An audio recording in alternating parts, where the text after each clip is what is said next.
Good morning, my name is Cynthia Magro. I'd like to discuss with you our paper which is in press now with Human Pathology entitled Docked SARS CoV-2 Proteins within the Cutaneous and Subcutaneous Microvasculature and their role in the pathogenesis of severe COVID-19.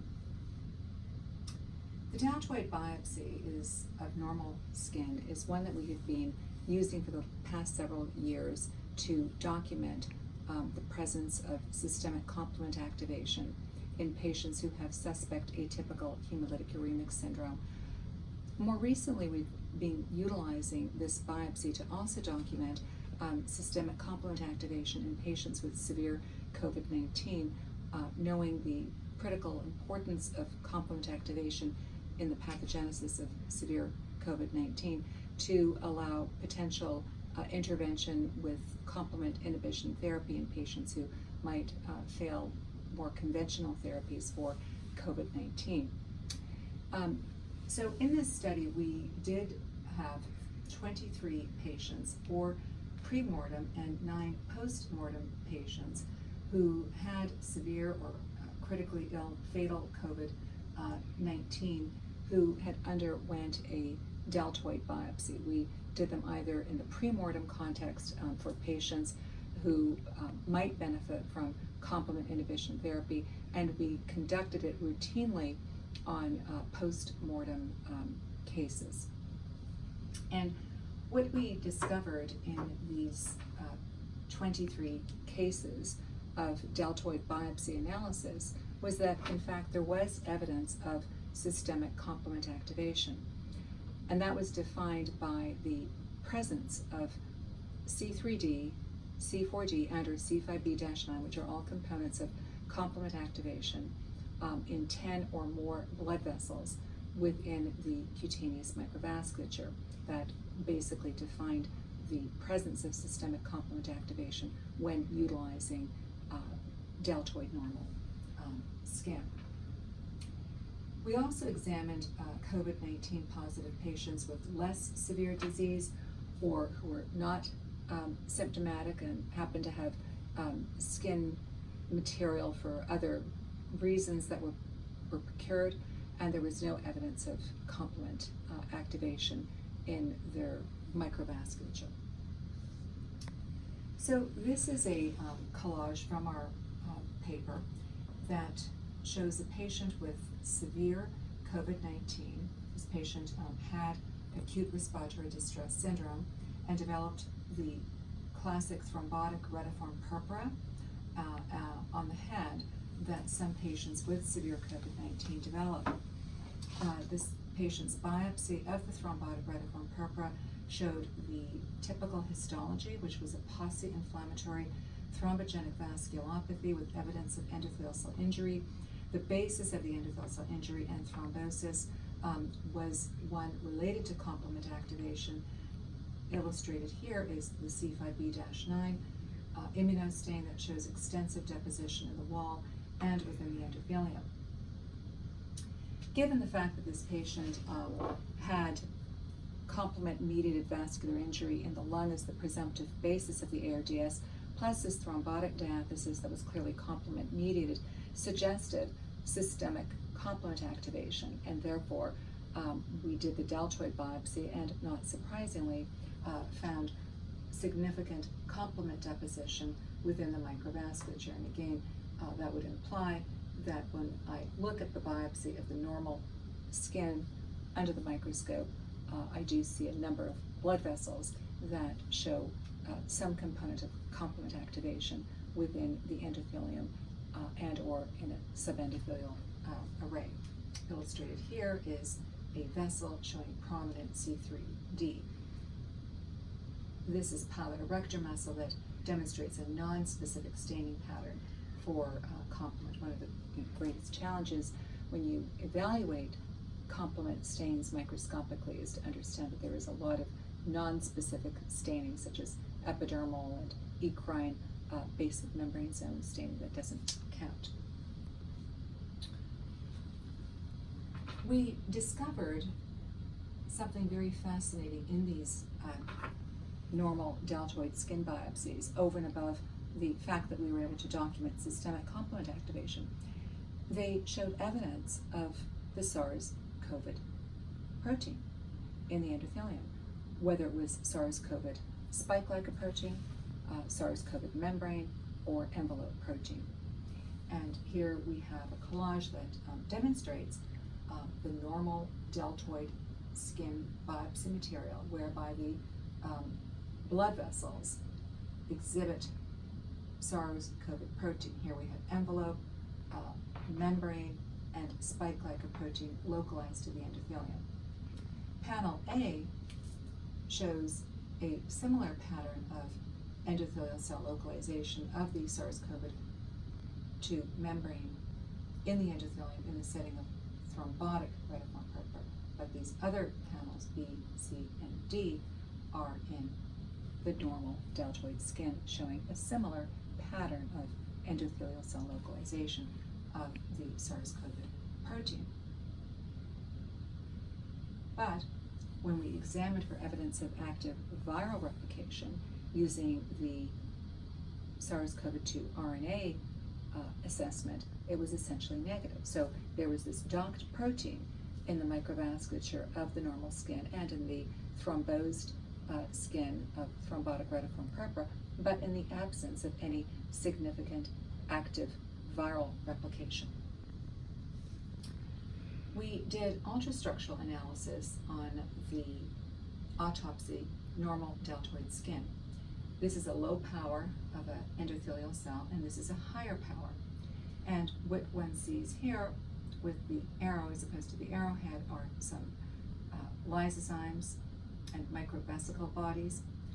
These smaller structures, which are in the 55 nanometer range, they sort of have a coronavirus-like appearance in that there are these distinct projections that emanate from the surface of these rounded structures. But note how they are not surrounded by halos, they're not membrane bound, there is no internal beading as one would see with a true coronavirus, where you actually see that the virus is membrane bound with an internal nucleocapsid.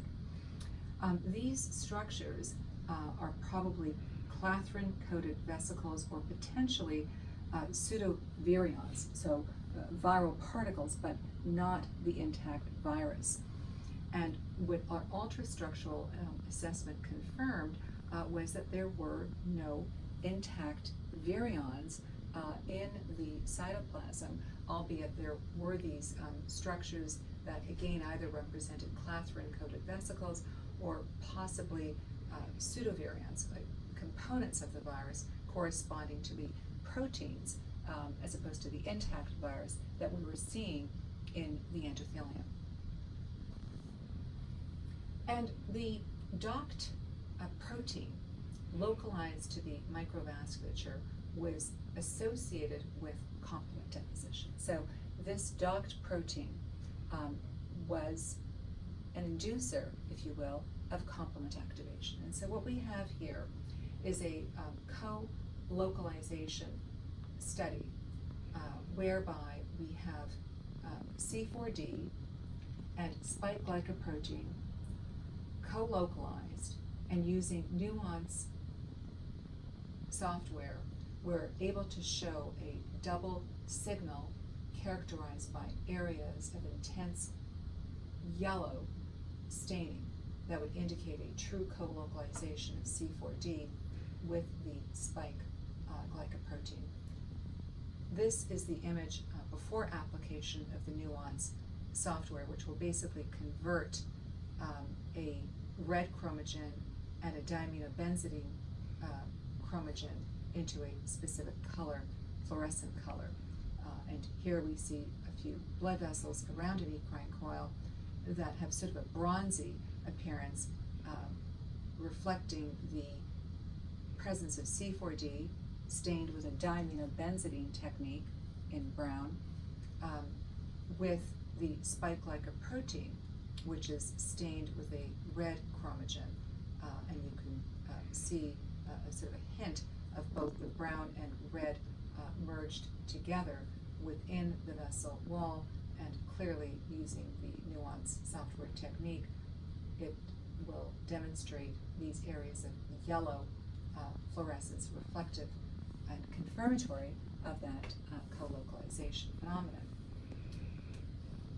So the question is why this docked protein within the microvasculature activates the complement pathway. What is the mechanism? Well, it is established that the receptor for spike glycoprotein is ACE2.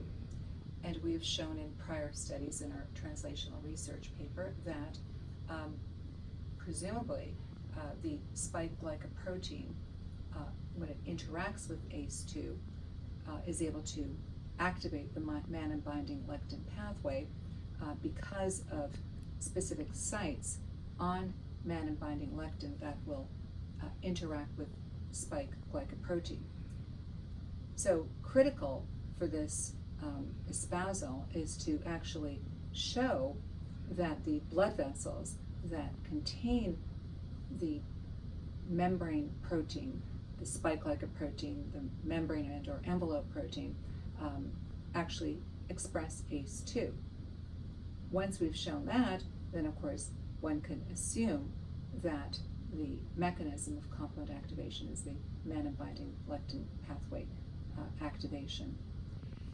So what we have here is a vessel that once again is labeled in a co-localization fashion, whereby the SARS COVID protein is labeled in brown, reflective of a diamidobenzidine technique, and the ACE2 is in red. It's labeled with a red chromogen.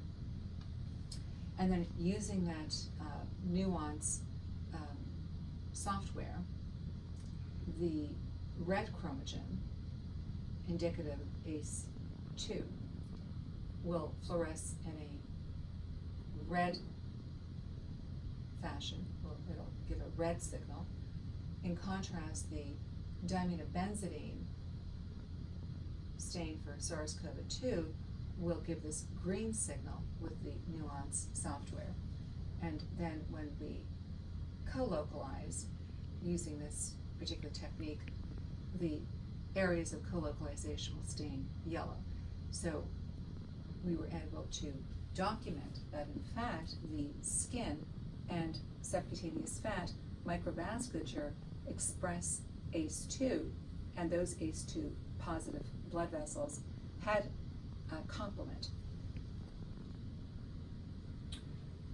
A very fascinating finding that I encountered when I was looking at these deltoid biopsies was that there was a greater tendency for complement deposition to involve deeper dermal vessels and vessels in the subcutaneous fat, but especially in the subcutaneous fat.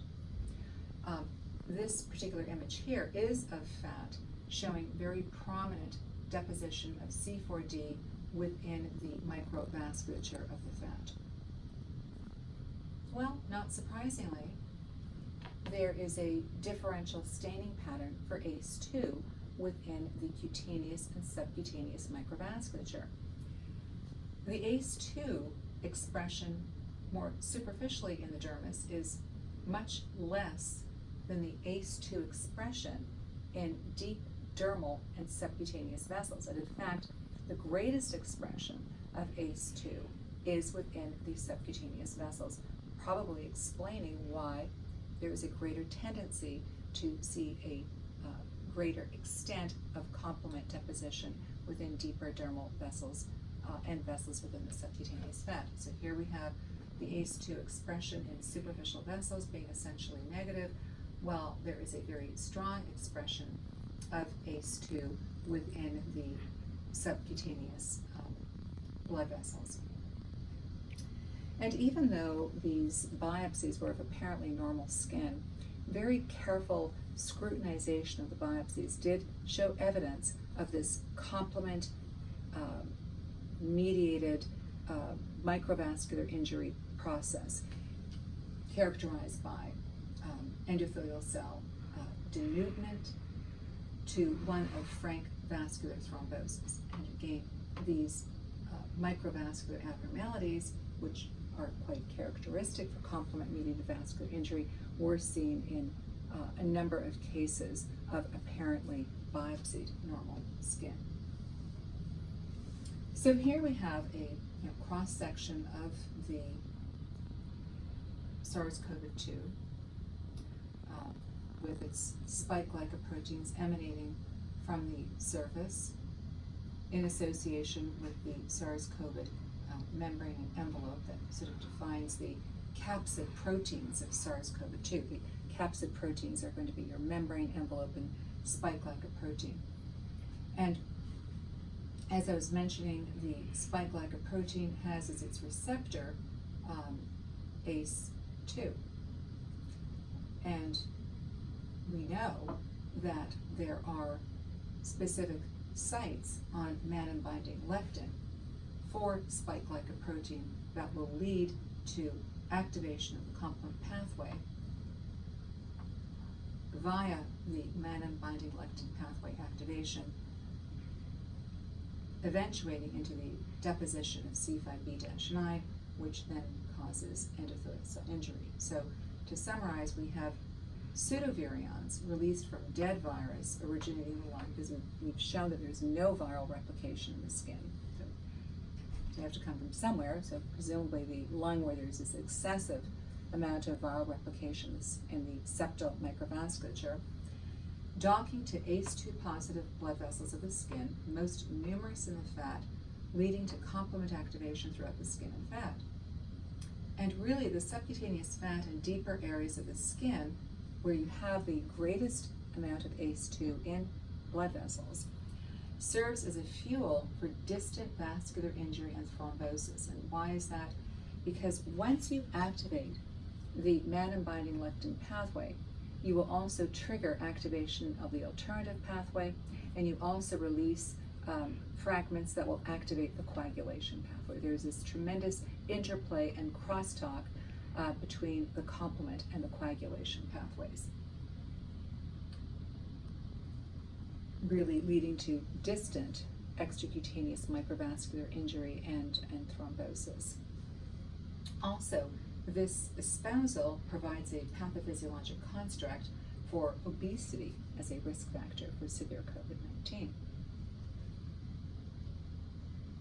And this particular diagram just shows the tremendous interplay between the complement pathways and the coagulation pathways. So we have all this complement activation occurring in normal skin, particularly the deep dermis and subcutaneous fat, and it's via the mannan-binding lectin because of the